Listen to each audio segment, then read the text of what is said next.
Hey, what's up everybody? How's it going today? So just the other night, I got a chance to check out the movie Green Book. And this movie really caught my attention quite a while ago because I really like Viggo Mortensen, I really like Mahershala Ali. I never actually saw a trailer for this movie, and on top of that, this movie was directed by one of the Farrelly brothers. So suffice to say, this was a pretty intriguing movie, to say the least. But on top of that, it was also one of the most severe, in-your-face, just blatant attempts at filmmaking I've seen in quite a while. It's like if every aspect of filmmaking was a gigantic balloon, Peter Farrelly was just kind of putting them in front of your face and just popping them all one at a time. Like this giant filmmaking bukkake of balloons that you never asked for. And then before you know it, you're just kind of, just standing around a bunch of dead balloon carcasses. So for the plot of the movie, this film is set in the 1960s and it's also based on a true story. And Mahershala Ali's character is kind of this virtuoso piano player, and Viggo Mortensen plays this kind of Italian-American family man who's a little bit of a roughneck. And Mahershala Ali's character is going on a bit of a tour in the Deep South, and so he decides that he's gonna need a little bit of extra muscle just in case shit gets sour. So he ends up hiring Viggo Mortensen, and then they don't quite get along at the beginning of the movie, and you can kind of tell where the movie goes from there. And I'll tell you guys right off the bat, this is not a bad film by any stretch of the imagination. However, I will say that Linda Cardellini is also in this film, and she is the most relaxed, grounded, and logical character in the entire movie. And besides her, the rest of the movie is like that one friend you have that has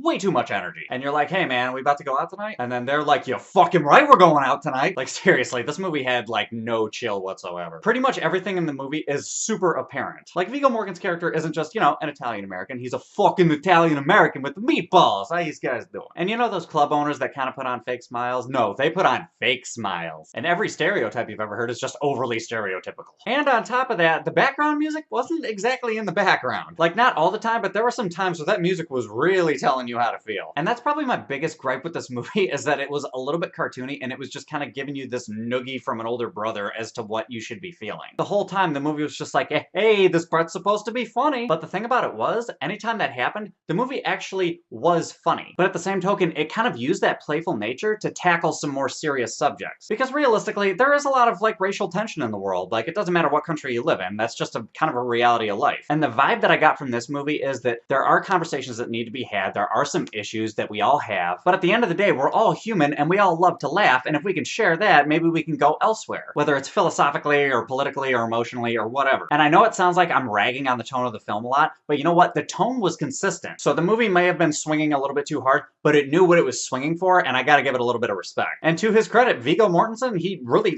took that tone and he fucking went with it. And Mahershala Ali did a pretty good job as well. He didn't do quite as good as Viggo, in my opinion, but he was actually stepping outside of the box, and he played a character that he would not normally play. But Mahershala Ali kind of stepping outside the box also kind of adds to the character, because there's a scene where he just says these 2 or 3 lines of dialogue, and he just lays it all out, and you're just like, oh shit. And the end of the movie was also pretty cheesy, but I mean, at the end of the day, it fit the rest of the tone of the movie, because like I said, this movie is, if nothing else, consistent. But anyway, guys, overall, this was a pretty good movie, despite the fact that it was just super blatant and all over the place. But giving credit where credit's due, I had an emotional connection with this movie, and I quite enjoyed it. So overall, I would have to say, for a score, I'm gonna give it a 7.8 out of 10. It might not be the best film that I've seen this year, but it's definitely the most film that I've seen this year. And you know what? Sometimes that's not necessarily a bad thing. But anyway, guys, those are my thoughts. What are your thoughts? Have you seen this movie yet? Have you heard of it? Hop in the comments. Let me know what's up. Other than that, if you like this review, give me a like, subscribe, do all that bullshit that makes the channel look good, and I'll catch you guys later.